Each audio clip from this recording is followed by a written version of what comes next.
Dumbbell curling করব 4 set, 10 থেকে 12টা repetition. তারপরে সেকেন্ড সেট, থার্ড সেট কম রিপিটিশন হবে, 8টা থেকে 10টা। তারপরে করবো কেবল কার্লিং, এটা 3 সেট, 8টা থেকে 10টা রিপিটিশন হবে। 2 নম্বর এক্সারসাইজ কেবল কার্লিং। 3 নম্বর এক্সারসাইজ করব পিচার বেঞ্চে পিচার রড দিয়ে পিচার কার্লিং, এটাও 3 সেট, 8 থেকে 10টা রিপিটিশন। 8টা হলেই হবে, ওয়েটটা হেভি রাখতে হবে। এই হচ্ছে 3টে বাইসেপসের। ট্রাইসেপসের করবো ভিবার দিয়ে পুশ ডাউন, এটা 4 সেট হেভি ওয়েট দিয়ে, 10 থেকে 12টা রিপিটিশন।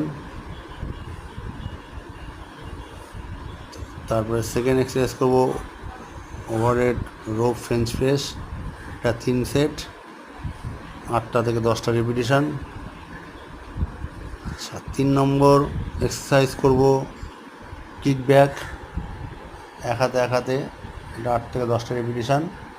এই হাতে করব, আবার ওই হাতেও করব, এভাবে 8 থেকে 10টা রিপিটিশন করব।